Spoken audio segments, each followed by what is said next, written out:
El México del nuevo milenio es un país moderno, dinámico, con una nueva relación con el mundo.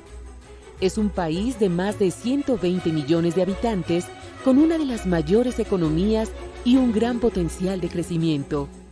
Es un país que está consolidando la democracia y que está empeñado en construir una sociedad más equitativa, más justa e incluyente.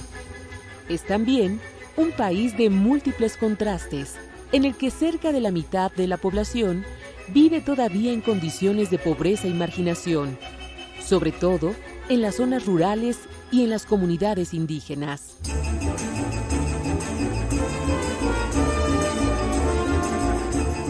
Los cimientos del México de hoy fueron construidos con el esfuerzo y el trabajo de todos los hombres y mujeres de nuestro país que han puesto su granito de arena para construir la gran nación que hoy tenemos.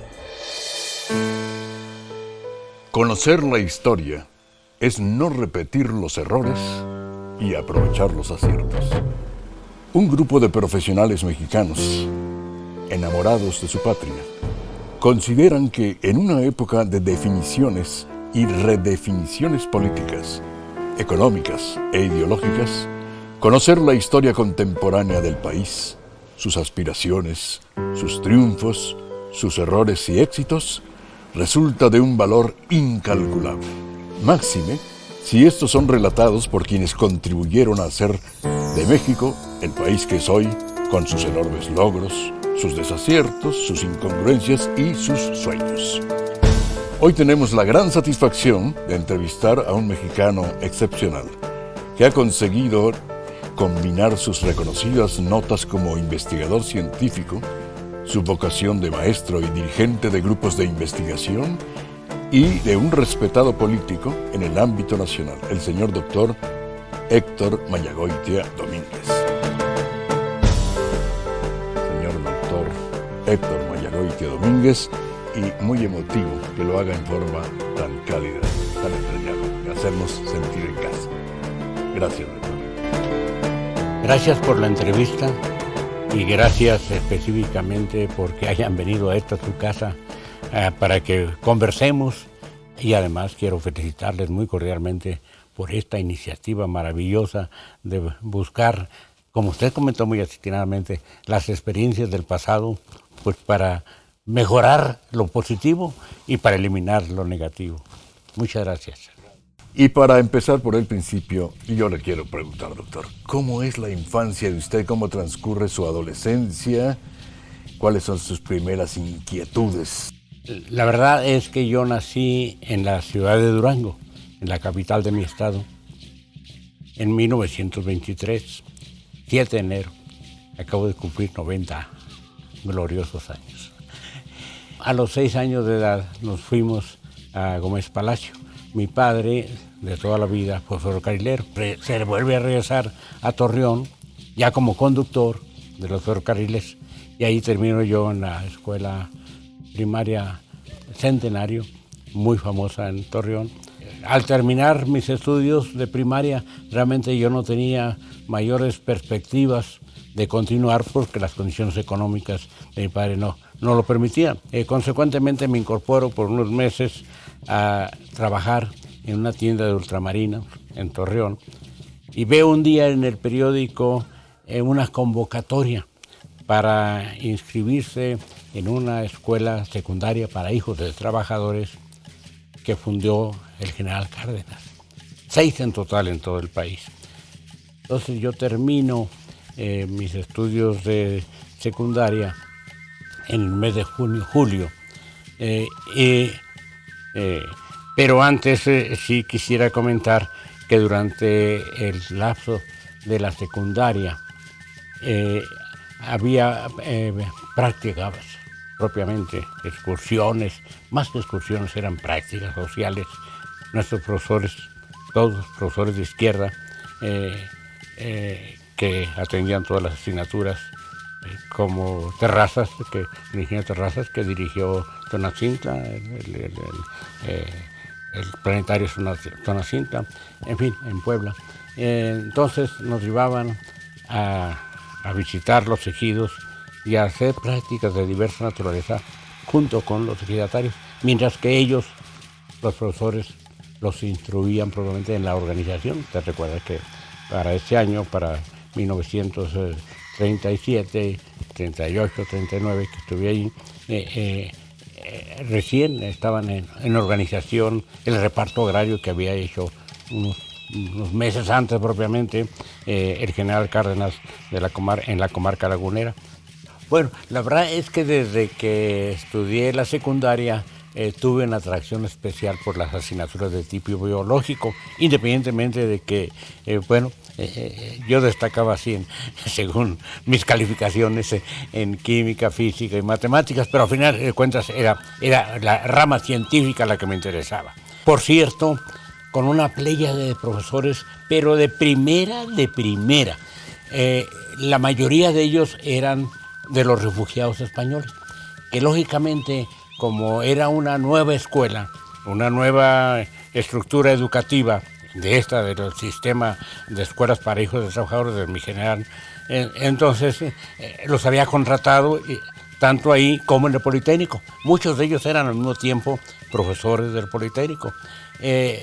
Y bueno, recuerdo en particular, digo, por la relación posterior al maestro Agustín Yáñez, quien daba nada menos que literatura, ¿verdad? Y que pues, era un profesor de lo más ameno y bueno, ampliamente conocido posteriormente, creo yo, a su incursión como maestro nuestro, Escuela Nacional de Ciencias Biológicas del Instituto Politécnico Nacional, y por lo cual pues también me incorporo en los aspectos relacionados con las ciencias naturales en general, estudiando la carrera de químico-bacteriólogo. Eso a partir de 1942. Entonces tengo la tentación pues de qué hacer en ese lapso. Voy y solicito una plaza de profesor propiamente. Habiendo terminado la secundaria apenas. Pero claro, eran plazas que estaban sí a disposición porque eran muy pocos los que querían ir al medio rural. Entonces voy a un ejido, Altamira, cerca de San Pedro de las Colonias, prácticamente a un lado de la estación de los ferrocarriles, y ahí me desempeño como profesor de primaria, atendiendo, era un ejido pequeño, atendiendo a alumnos de primer año, de segundo y de tercero. Entonces, durante las mañanas y en las tardes atendía yo a compañeros ejidatarios, adultos naturalmente, que deseaban simplemente aprender a leer y escribir. Porque además, en 1942 precisamente, Béjar Vázquez, secretario de Educación Pública, desaparece este tipo de instalaciones y de instituciones educativas que con gran visión el presidente Cárdenas había creado, como se señala la ley, para hijos de trabajadores, hijos de obreros, hijos de campesinos, hijos de militares naturalmente de bajo rango, ¿verdad? No hijos de generales. Pero algo muy especial, ahora sí, vamos a la formación que me orientó por el camino al cual me sigo dedicando, que tenía en el tercer año, tuvimos como profesor al doctor Enrique Beltrán, que se considera en México como el padre de la ecología, y con gran regambre además y con presencia internacional. Andaba yo ya pues con aspectos de liderazgo estudiantil. Fui secretario general de la Sociedad de Alumnos de mi escuela, de la Escuela de Ciencias Biológicas. Fui secretario de la Federación Nacional de Estudiantes Técnicos, que era la que desde la huelga del 42 era el defensor y el impulsor de muchas acciones del Politécnico. Lo que no podían conseguir las autoridades, la Federación Nacional de Estudiantes Técnicos, lo conseguíamos. Paralelamente, pues también desempeñé cargos en la Confederación de Jóvenes Mexicanos, e inclusive en 1946 fui miembro de la Comisión de Acción Juvenil del PRI en el Distrito Federal. Así que combinamos pues siempre la formación profesional con estas acciones de tipo social. Ya cuando llego yo en el 42, en enero de 42 a Ciencias Biológicas, ya para entonces empiezo a enterarme de que había un conflicto con el secretario de Educación, Béjar Vázquez, en su insana y lógica pretensión de que los títulos del Politécnico fuesen avalados por la UNAM. Desaparecían las prevocacionales, o sea, el equivalente al ciclo secundario, que así se denominaban, y que no prohibía que se hiciese investigación científica, cosas que había creado realmente un grupo de españoles destacadísimos, Sokolov, Danf, Bonet, Bolívar, una serie, especialmente en la rama de ciencias biológicas. Después de muchas demandas unísonas, profesores, directivos y naturalmente los alumnos, nos lanzamos a la huelga en los primeros días de marzo del 1942. Y el 6 de marzo específicamente hacemos una manifestación con rumbo al Zócalo. A la entrada de 5 de mayo, ahí estaban los bomberos, la policía, sobre todo los bomberos, porque más que apalearnos, fueron los chorros de agua que muy fuertes, digo, se sienten tremendamente un chorro de agua con la presión que viene de parte de los bomberos, ¿no? Y bueno, al final de cuentas llegamos al Zócalo el 6 de marzo de 1942. Días después ya nos recibe a un comité de huelga. Yo era del comité de huelga de la Escuela de Ciencias Biológicas, yo era cabecilla ahí en ese grupo, porque al final de cuentas, por la formación previa que traíamos en la secundaria y en la preparatoria, pues teníamos una formación diferente a los muchachos de las vocacionales sueltas, ¿verdad? Una formación social y de lucha. Consecuentemente, destacamos indiscutiblemente en ese aspecto. Yo era el Comité de Huelga de Ciencias Biológicas. Nos recibe Ávila Camacho, el presidente Ávila Camacho, echa para atrás las ambiciones o las tonterías del secretario de Educación Pública, y yo pienso que desde ese momento el Politécnico conquistó la autonomía total académica. Es decir, desde entonces nadie se mete ni con planes de estudio, ni con programas, ni con proyectos de investigación. O sea, sin ser autónomos, conquistamos en esa ocasión la autonomía académica. Adicionales, por lo que comentaba, por mi contacto con la Sociedad Mexicana de Historia Natural, pero lo más importante es cuando, mi contacto en general ya con el agro mexicano, cuando al terminar la carrera de químico bacteriólogo en 1946, en 1947 consigo una beca de parte directa del presidente Miguel Alemán, con quien habíamos participado durante su campaña en diversos lugares de los alrededores de la Ciudad de México, yo como secretario de la Federación Nacional de Centros Técnicos. Y entonces, pues sí, en una visita, sinceramente, una visita que hizo en los primeros días de su mandato alemán al Poli, a inauguración de cursos en los primeros días de enero de 1947. Yo creo que es inusitado, que de verdad que el presidente de la República no lo acabando de tomar vaya a una institución educativa a inauguración de curso. Entonces estuve ahí y yo aproveché el viaje en esa, le pedí una beca y me fui. Yo ya tenía la intención de dónde quería ir. En Guanajuato, cuando oficial mayor, ahí lo conocí, el oficial mayor de la Secretaría de Educación, se llama Luis Echeverría. Ahí lo conocí yo cuando presenté una ponencia que le llamé Importancia de la conservación importancia de la materia orgánica en la conservación de los suelos. Pero en ese momento se crea por Abel Domínguez, el director del ESIQUE, una nueva vocacional que fuera precisamente para el ESIQUE, porque las otras vocacionales eran unas para físico-matemáticas y otra para ciencias biológicas y otra para económico-social, pero no había una específicamente para la psique. Entonces se crea la vocacional, en ese tiempo era la número 3, y ahí yo soy profesor fundador de esa escuela y en particular de la Cátedra de Química General. En ciencias biológicas, sí, me toca también ser subdirector. Desde 1956 y en 1958 creamos la carrera de ingeniero bioquímico. Posteriormente, en el 64, me voy como, aún siendo subdirector de la Escuela de Ciencias Biológicas, me voy como secretario particular de la Dirección General del Politécnico, en la secretaría particular de Guillermo Macién, amigo mío y destacado científico. Fue una etapa muy hermosa con el presidente Díaz Ordaz. Había 11 institutos tecnológicos regionales, los primeros 8 habían nacido dentro del Politécnico. En el 58 ya se habían descentralizado y pasamos a 19 institutos tecnológicos.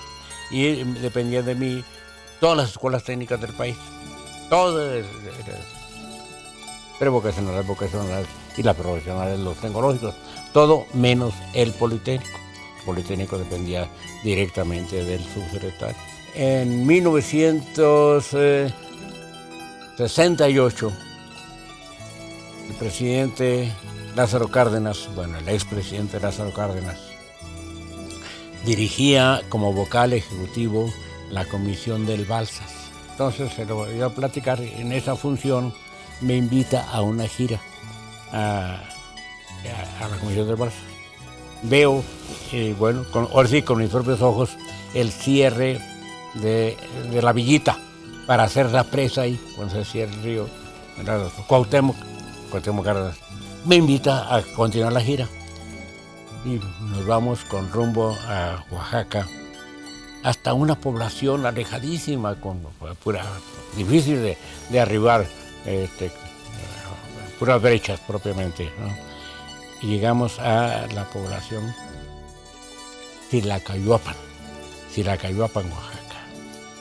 Pues al día siguiente, porque ahí nos quedamos en Silacayuapan, al día siguiente vamos a visitar la famosa secundaria. Era la escuela primaria la que había ahí, y los chamacos estudiaban. Era muy común esto, escuelas secundarias que llamaban por cooperación, eran muy comunes en el medio rural. No había ninguna perspectiva, ni había profesores, ¿no? Era el mismo profesor de primaria, los profesores de primaria, los que en la tarde enseñaban el ciclo secundario. Me dice, quiero pedirle, doctor, que incorpore a su sistema esta escuela secundaria. No, mi general, las escuelas, yo dirijo las escuelas secundarias técnicas, pero mi general, lo que sí le ofrezco es que le voy a enviar un laboratorio mixto, biología, física y química. Fue la primera escuela que le pusimos como actividades tecnológicas, ya no las actividades tecnológicas industriales o comerciales, no había agropecuaria. Fue la primera escuela y así nació un sistema que llegó a tener, ya con Echeverría, que se entusiasmó y se enamoró de la idea, desde la campaña en que le platiqué del tema, más de 1000 escuelas secundarias técnicas agropecuarias. Pero viene el salto y la consolidación es cuando el gobierno de la República decide concertar con la República Italiana un préstamo en equipo de $100 millones, en donde se planeó que íbamos a tener estas escuelas ya debidamente equipadas. Consecuentemente, brincamos a que estas primeras escuelas técnicas agropecuarias incluyendo Silacayuapan, iban a tener 4 talleres de 4 horas cada uno. Un taller de agricultura, un taller de ganadería, un taller de mantenimiento de instalaciones industriales, y bombas, en fin, lo que es normal que exista en el medio rural, y 4 horas de transformación, de conservación y transformación de los productos agropecuarios. Doctor Mayagoiti, es fascinante platicar con usted, escuchar esta parte de México tan interesante, tan apasionante. Bueno, regresando pues a la subsecretaría, comentaba que era antes, todo el periodo que yo estuve, que no fue completo, ahorita platicamos, se denominaba Subsecretaría de Educación Media, Técnica y Superior. Era una súper subsecretaría, porque dependían de mí todas las secundarias del país, de todo tipo, no nomás las agropecuarias y las industriales y las comerciales, eran todas las secundarias, o sea, educación media y nivel medio, vocacionales también, lógicamente. No, desde 1971, en 1971, en la 13ª reunión de la ANUYES, de la Asociación Nacional de Universidades e Instituciones de Educación Superior, que tuvo lugar en Villahermosa, Tabasco, ahí Víctor Bravouja, secretario Víctor Bravouja, presentamos un proyecto que fue aprobado por unanimidad. Aprobaron que a partir de entonces se impulsaría a que toda la educación media superior fuese bivalente, como la teníamos instalada unos meses antes en la Secretaría de Educación Pública. Es decir, que fuesen, sí, propedéuticos, pero al mismo tiempo terminales. En enero del 71 hicimos el primero en Nogales, Sonora. En Nogales, Sonora, un buen día me llamó, a finales, el último, creo que fue el día 30 o 31, me llamó el presidente Echeverría porque había tenido un conflicto con un grupo de chamacos que habían invadido una reunión de industrialización pidiendo igual, que se federalizara su preparatoria por cooperación, lo mismo que Silacayuapan. Entonces me mandó a llamar, fui, me reuní con ellos, les expliqué que, en primer lugar, y eso lo dije a Echeverría desde antes, que en el sistema de la Secretaría de Educación Pública no había preparatorias, que las preparatorias eran parte de las universidades o de los estados, no eran parte de la Secretaría de Educación. Cambiamos en ese momento los planes de estudio de 2 años a 3 años, y todos propedéuticos y terminales. Así nacieron en enero del 71 los Centros de Estudios Científicos y Tecnológicos, así le denominamos, al cambiarlo a 3 años y bivalentes. Naturalmente lo implantamos en el sector agropecuario, o sea, al crear, después de las escuelas técnicas agropecuarias, que son las de nivel secundario, los centros de estudios tecnológicos agropecuarios, lo hicimos sobre la misma base, bivalentes, o sea, con una actividad terminal de técnico agrícola, técnico pecuario, después técnico pesquero, técnico forestal, y al mismo tiempo para poder ir a los institutos tecnológicos de cualquier índole o a las universidades, porque hubo convenios con las universidades. Entonces, volviendo entonces a la subsecretaría, pues un buen día me llamó el presidente de la República, me comentó pues que las fuerzas vivas de mi estado estaban señalándome que pensaba yo sobre jugarla como candidato, ¿no? Bueno, precandidato, ¿no? Por supuesto que fue para mí muy satisfactorio. Y bueno, pues de ahí fue más fuerte la especulación de mis posibilidades de que yo me fuera de gobernador de Durango. Fue una experiencia muy bonita. Desde luego, pues le dimos énfasis naturalmente al tema educativo, que era el de mi vida. con escuelas técnicas agropecuarias, centros tecnológicos agropecuarios. Ya comentaba pues el primer Instituto Tecnológico Agropecuario, el Instituto Tecnológico Forestal, un centro de investigación forestal, en fin, estos aspectos que eran de mi gusto en particular, pero lógicamente atendiendo todos los otros aspectos. Y volvemos ahora sí, y ahí Di Castri, un funcionario de la UNESCO, presentó lo que eran los inicios de la organización de lo que se denominaban reservas de la biosfera, a diferencia de las áreas naturales protegidas generales, que eran por los parques nacionales, etcétera, etcétera. Estas reservas de la biosfera tenían la característica de conservar exclusivamente una sola núcleo, de mírame y no me toques, exclusivamente para investigadores, es decir, ni excursión, nada. Una zona que da lugar a conservar el germoplasma para las siguientes generaciones, porque por lo menos dentro de 1000 años sepan qué es lo que había y en qué condiciones había cada una de las plantas y animales que existen actualmente en el planeta. Una zona circundante que se llama de amortiguación, donde el compromiso es todos los asociados, el que acaten las instrucciones técnicas en el desarrollo agropecuario, salida de la zona núcleo, salida de los centros de investigación, de los laboratorios de investigación correspondientes. Hicimos una construcción preciosa en Mapimí, en el desierto de Mapimí, que fue una de las reservas de la biosfera, y adaptamos otras instalaciones en la otra reserva de la biosfera en Michilía, que fueron las dos primeras reservas de la biosfera, no solo de México, sino de Latinoamérica. Bien, y luego, fuera de la zona de amortiguamiento, viene una amplia zona de extensionismo, que así le llamamos, pues, una zona que le llamamos de influencia, que a final de cuentas era lo que anteriormente, bueno, insistir, había en este país. Una gran labor, una gran presencia del extensionismo agropecuario, que era la base precisamente de la productividad del país, ¿verdad? No había, éramos exportadores inclusive, ¿verdad? Entre otros de trigo, ¿verdad? Ahora importamos 2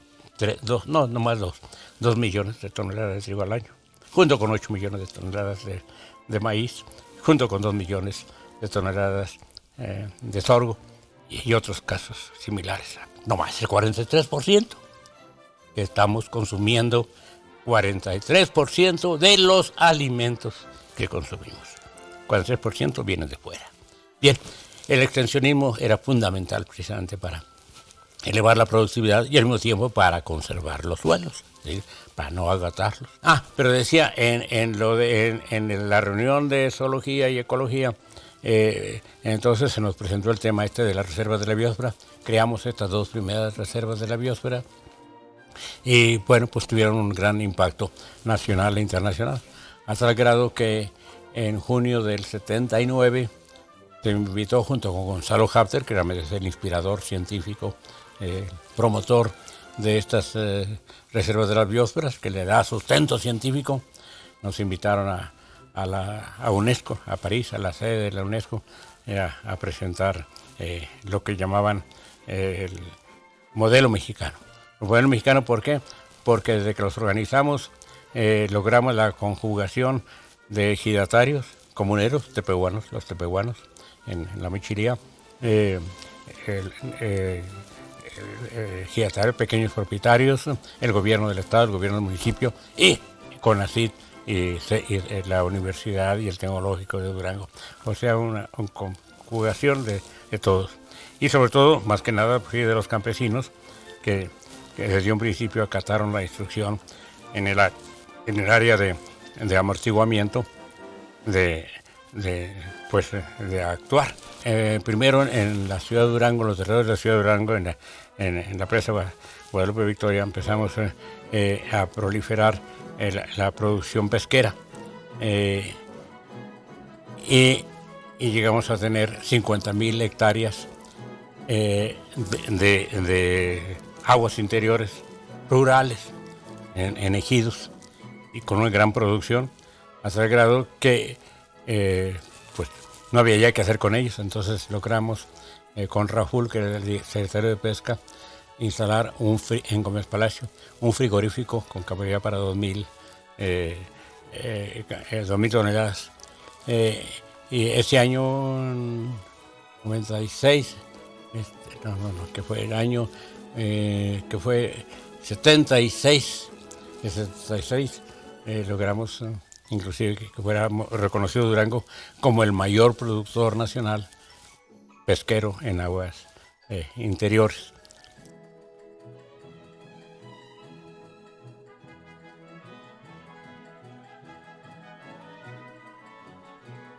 Usted, antes de abandonar el episodio Durango, nos diga si en esa gestión hubo algún episodio que lo conmoviera más allá de su ciencia, más allá de su puesto político, al ser humano, no al doctor, sino a Héctor Mayagoitia, algo que tenga usted que memorar y dejarlo aquí plasmado.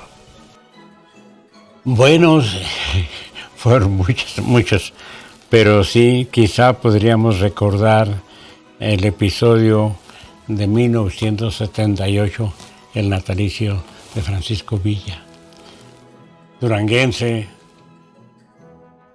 a quien la República entera le rindió homenaje, y por disposición del presidente José López Portillo vinieron sus restos a parar donde actualmente, con toda justicia, se encuentran en el Monumento de la Revolución.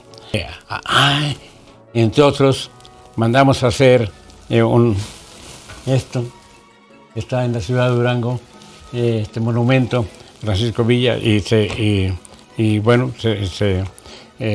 unos bustos que regamos por toda la República prácticamente. Yo regué casi todos los estados. Yo fui personalmente a visitarlos y entregarles un busto de Francisco Villa, desde Mérida hasta Tijuana. Yo desde mi niñez, villista por autonomacia, ¿verdad? Pues sí, vi con mucho entusiasmo esto, porque además mi mamá nos presumía de que cuando fue gobernador en Chihuahua, Francisco Villa, recuerden que uno de esos periodos, hubo un baile, ella quinceañera en ese tiempo, un baile en Palacio de Gobierno. Y mi mamá había bailado con él. Así que desde entonces traemos una predicción, aparte de haber estudiado más en ese tiempo, todo lo de Villa. Se ha comparado esa gubernatura de Villa por su sabiduría popular, y ahora llegamos entonces a una etapa de su vida, de su trayectoria, que nos gusta a esta actualidad de México ubicarlo en el Instituto Politécnico Nacional al frente. Por favor, doctor. Bueno, esa es otra etapa también muy especial. Yo era gobernador de Durango. Habíamos comentado, yo tomé posesión el 15 de septiembre de 1974. Consecuentemente, yo tenía que entregar el 15 de septiembre de 1980. Pues resulta que el 1 de septiembre vengo al informe del presidente López Portillo en la Cámara de Diputados, y a la salida me llamó la atención que un personaje, amigo mío, bueno, a quien yo estimaba y sigo estimando mucho, Fernando Solana, secretario de Educación, estaba solito por ahí parado.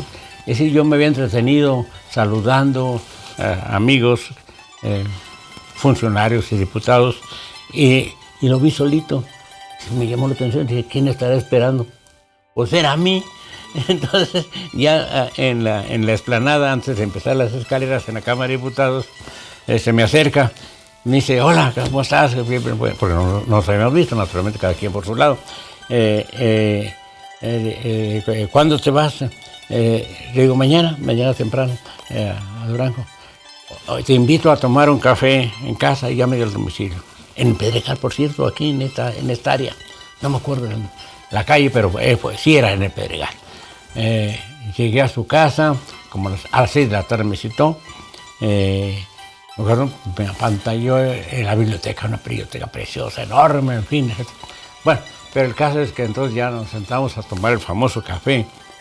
Y entonces me dice, como tú sabes, próximamente viene el cambio de director del Politécnico, en diciembre. Siempre se acostumbraba que en diciembre cambiaba. Anteriormente era el 16 de diciembre. Digo, sí, naturalmente yo sé que viene esta situación. Dice, y mira, se suenan estas personas, la guitarra como de 8 o 9. Había una gente de alto nivel y otros de menos, ¿vale? Que por cierto me atreví a decirle, oye, pues, ¿de qué estás pensando? Si no es la institución de educación técnica más importante del país, porque había dos, creo que, de bajo nivel, digamos, que no eran como para hacer ocupar el puesto de director general. Entonces empecé a revisar y dice, ¿qué te parecen? Digo, pues mira, a mí de esta lista, me parece que por su experiencia, su preparación, la capacidad que reconocía que tiene y estar ocupando tal posición actualmente ya en el gobierno, en la Secretaría misma de Educación, me parece que sería entonces dice, ¿y por qué no tú? Digo, ¿hablas en serio? Yo soy gobernador de un estado, me faltan 9 meses todavía para terminar. No, en ese momento me faltaba un año, me falta un año para terminar. Bueno, y yo no voy a abandonar mi estado, estoy muy a gusto. Realmente yo disfrutaba mucho.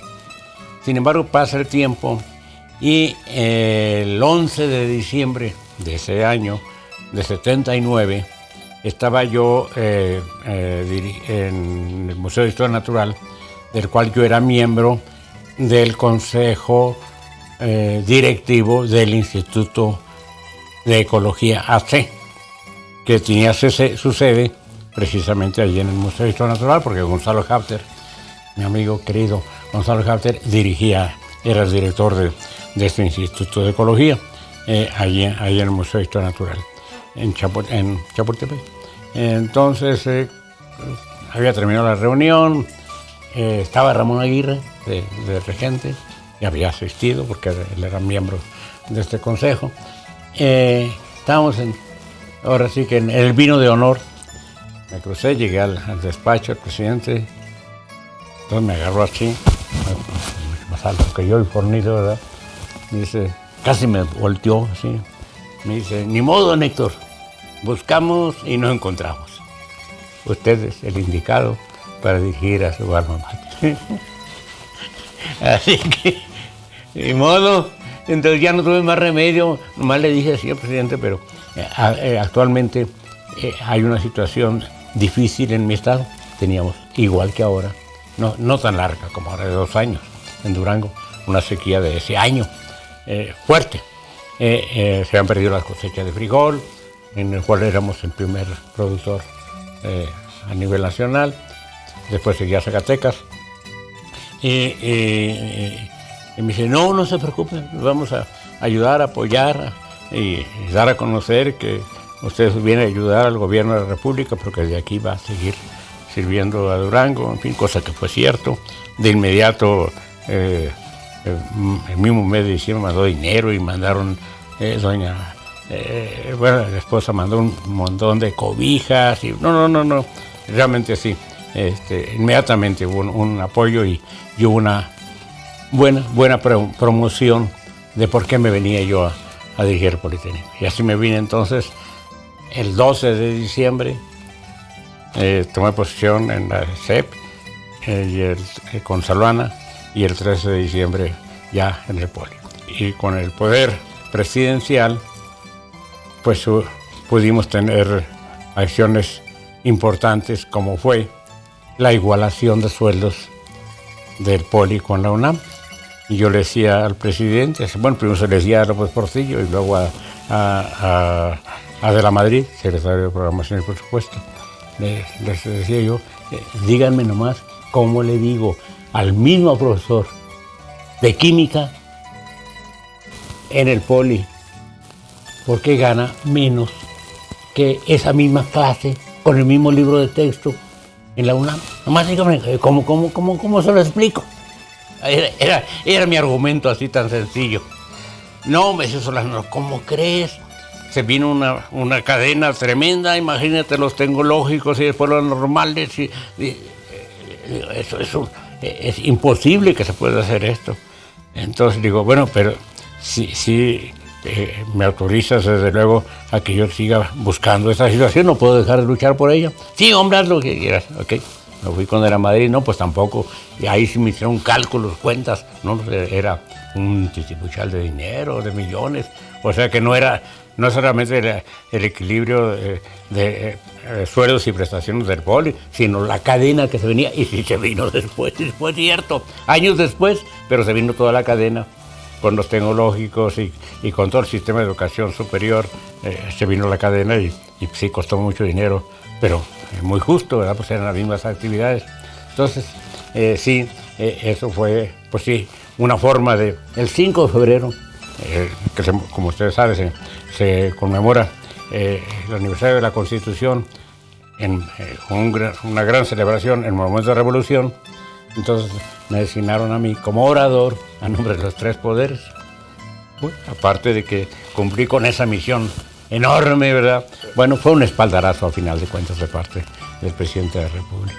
Habló usted la primera vez de su estancia en un movimiento estudiantil que pues propició en alguna forma la homologación autonómica de ambas instituciones. Hay una diferencia de años, pero usted vuelve a participar en una homologación ahora económica por la comunidad de maestros, ¿no? Maestros y luego empleados. O sea, el apoyo a la docencia. Pues aquí queda. Todos parejos, completo. Y síguese ahí. Pero lo más importante es que desde entonces no teníamos problemas de ningún... No han oído ustedes que haya problemas sindicales, magisteriales o de empleados. No, desde entonces no tenemos problemas.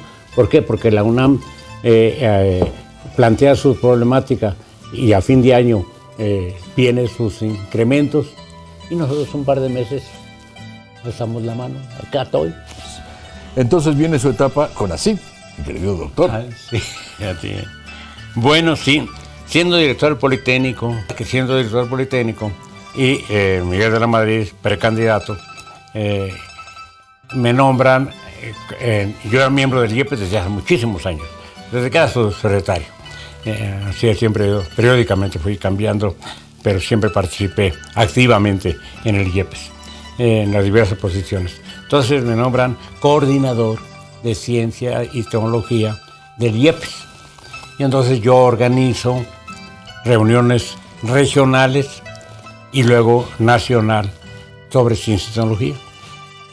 Ustedes recuerdan que en ese tiempo el IEPES no era sectario, era abierto a toda la población y participaban gente de todos los criterios y de todos los partidos sin ambajes, porque era la forma de organizarse por un lado y por otro lado de influir en el próximo gobierno haciendo sus planteamientos específicos en el plan de desarrollo y específicamente en ciencia y tecnología, que fue lo que a mí me tocó organizar. En cuanto ya toma posesión, en cuanto es el presidente electo, el presidente Miguel de la Madrid me invitó a ser director general de CONACYT. Fue una etapa también muy fructífera, con apoyo principalmente del gobierno, pero también con participación del sector privado. Que nos dijera usted cuál era, desde la perspectiva del Estado, la importancia de la ciencia y la tecnología. Siempre se ha hablado de la importancia que tiene la ciencia y la tecnología, pero no siempre se han tomado suficientes acciones y bien dirigidas para realmente convertir en prioridad la ciencia y tecnología, que sí, yo creo que todos estamos convencidos de que es la base para el progreso unísono y auténtico del país. En esa época que me tocó vivir, Sí, insisto, desde el hecho mismo de que haya sido Carlos Salinas de Gortari como presidente del IEPES y Miguel de la Madrid como candidato a la presidencia de la República, quienes hayan concebido la auscultación específica sobre el tema de ciencia y tecnología, yendo a todos los sectores de la población, gobierno, sino la que viene de los sectores productivos, de los sectores que se benefician de ello. Por eso fue que creamos un programa que le denominamos Riesgo Convertido, un programa asociado con el sector productivo, agrícola, pecuario, industrial, de servicios, etcétera, que hiciese innovación tecnológica a medias. 50% ponía CONACYT, 50% ponía el empresario pequeño, grandote. Hicimos muchas obras, por ejemplo, en La Laguna, con un ex dirigente de la CNC, con Arana, en fin, en donde se contabilizaba inclusive la mano de obra, es decir, lo que se invierte en el desarrollo tecnológico, que siempre fue examinado por pares, es decir, no era la autoridad la que decía este sí y este no.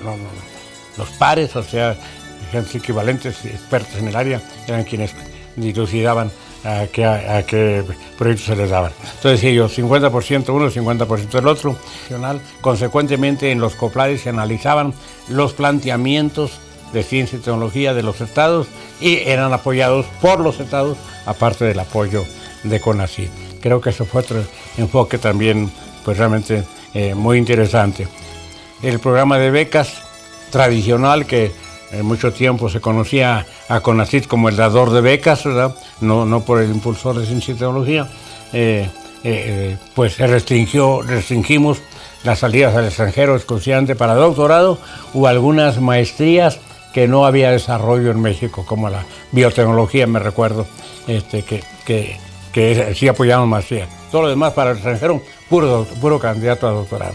Los demás teníamos bastante infraestructura para crear aquí. Y por eso creamos también un programa de apoyo al posgrado nacional.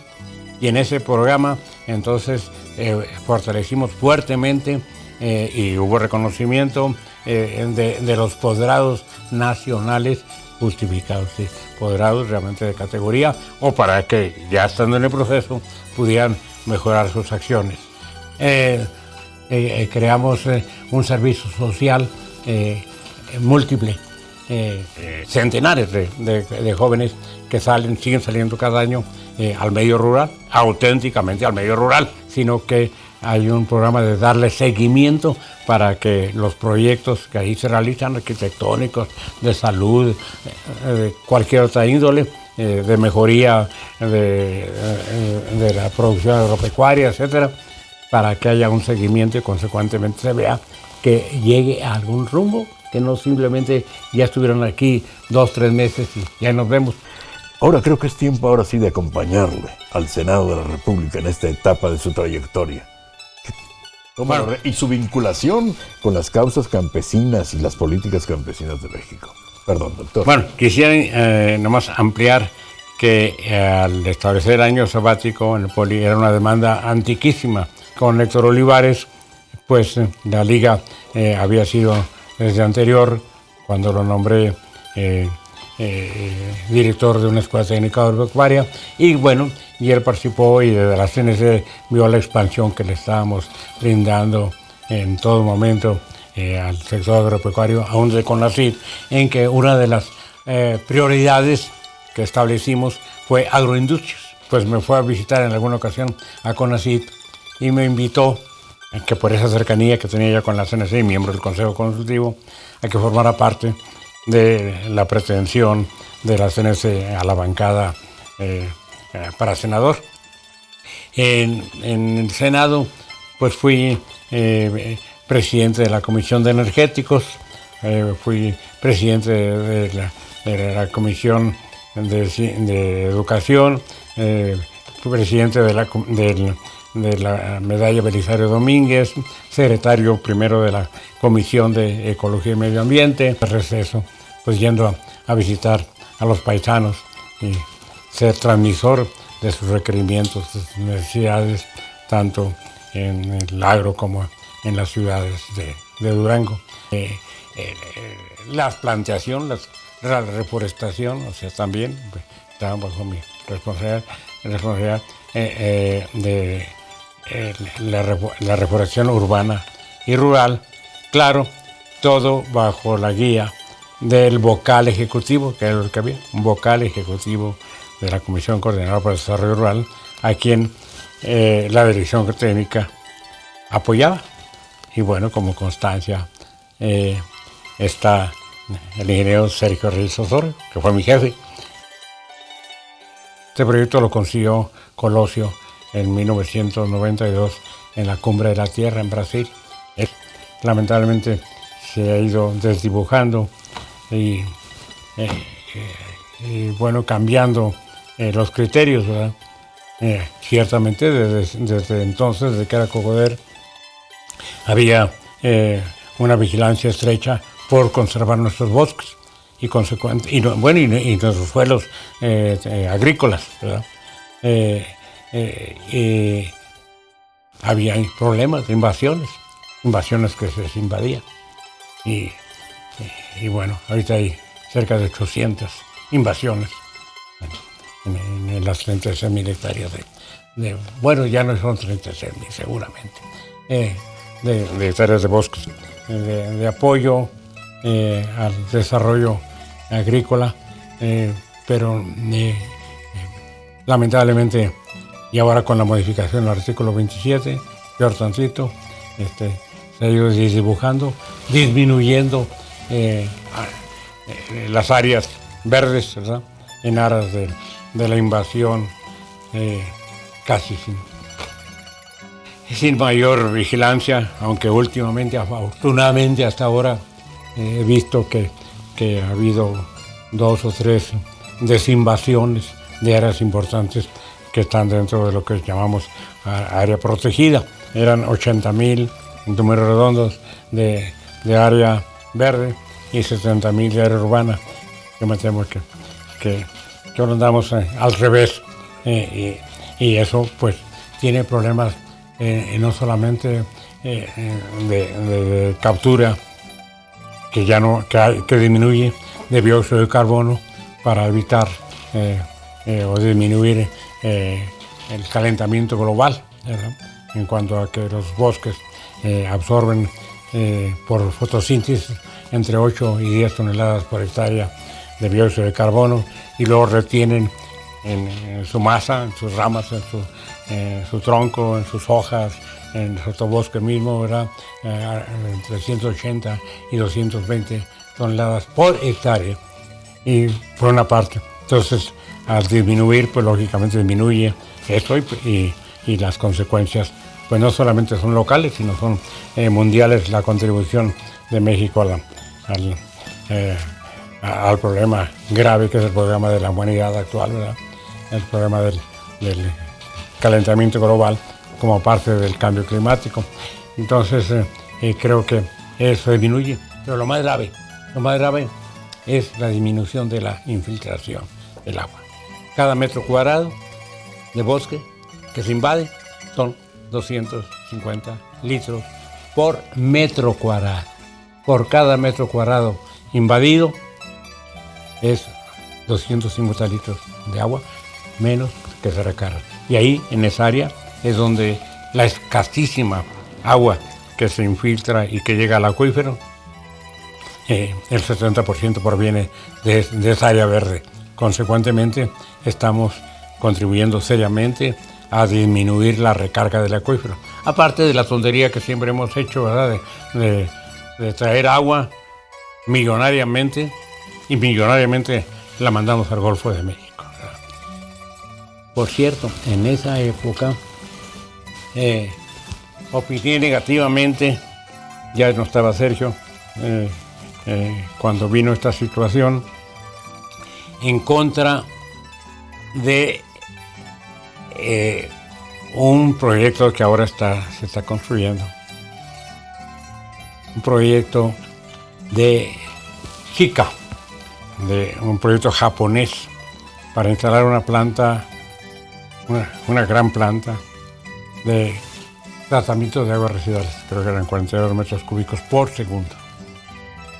Una planta de aguas residuales para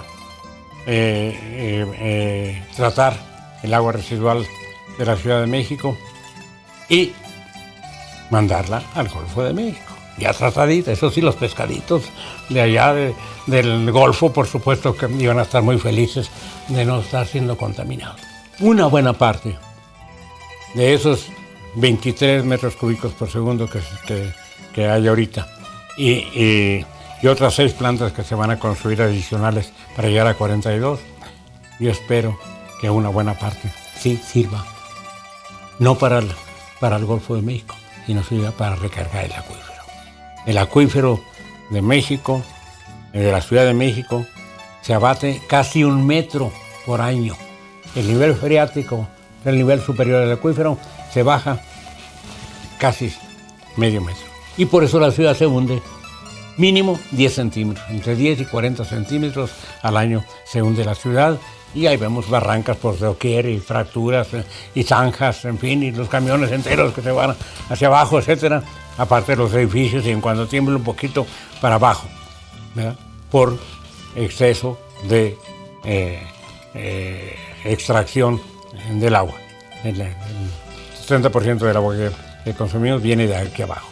El otro 30% viene de Cusamara.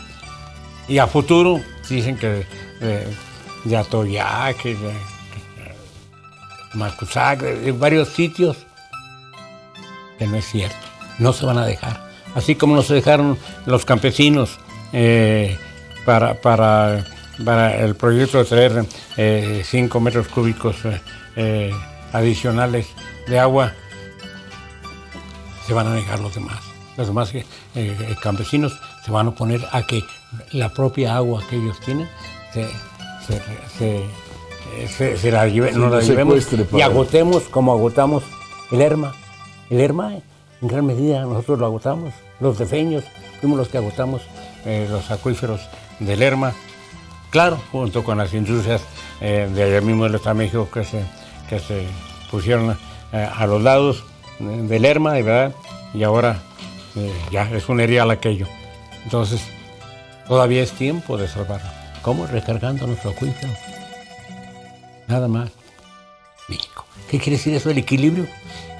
Que lo mismo que se traiga, se recargue. No más, ya.